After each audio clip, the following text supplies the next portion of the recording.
Today we're going to be doing a review of 7-inch tablets, the iPad mini, the Samsung Galaxy Tab 2, the Nexus 7, and the Kindle Fire HD. First we're going to take a look at the iPad mini. It's running iOS 6, it's made by Apple.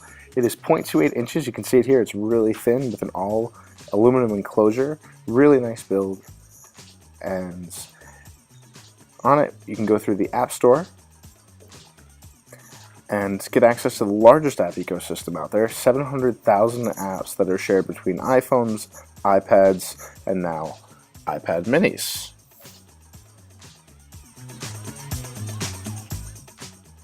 Now the Samsung Galaxy Tab 2 is a little bit thicker than the iPad. It comes in at 0.41 inches. It's the only one that has that micro SD slot on the side there for expandable storage options. It has 2 stereo speakers and an IR port. It's the only tablet with an IR port in this review.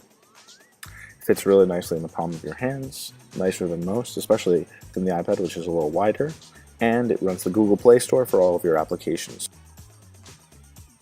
Now the Kindle Fire takes a really centralized approach to applications. Everything really goes through Amazon's marketplace.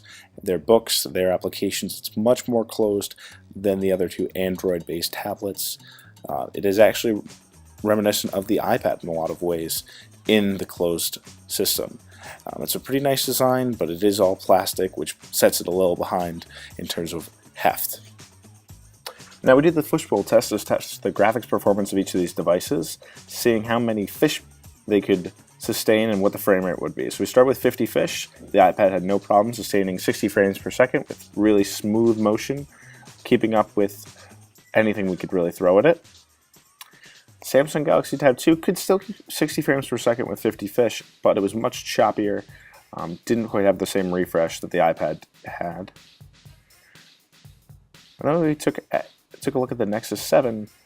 It was a little lower in frame rate, but still pretty smooth, 44, 43 frames per second consistently, but still much more smooth even though it had the lower frame rate than the Samsung.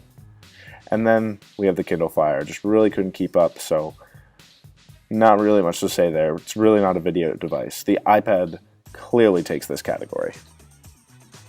Now we used the speedtest.net speed test for all of these, and the iPad clearly came out on top with the others trickling in behind it, but we just wanted to show you a demonstration of how we actually got that data. We did the upload, the download, and the ping time, and you can see those results on the full out report. Now the iPad has the best camera setup of the group, with a front and rear camera, 1.2 on the front, 5 megapixel on the back. It really is sharp in combination with that processor. It can really handle focusing very well, and just about any camera task you can throw at it. And the best part is it also shoots 1080p video.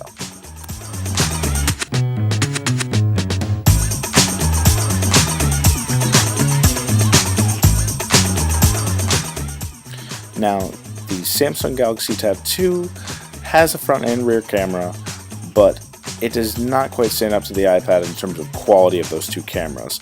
It does have both, which the Kindle Fire and the Nexus do not have, but the overall quality just isn't there, and the autofocus time is much slower than the iPad, and the time to take the picture is a lot less responsive.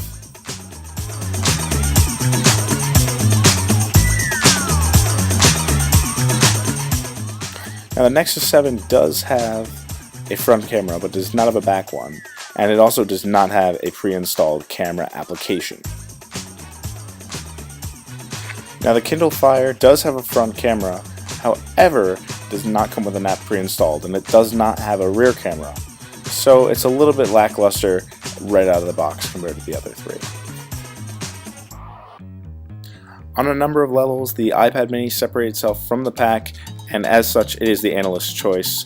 It may be the most expensive, but it still stood strong in just about every category. It's the only one running Apple's iOS software, so it's a bit of a different animal, but with over 700,000 apps in the App Store, the great matchup of cameras, and really just a consistent showing in every metric we could throw at it, the iPad mini takes the cake today.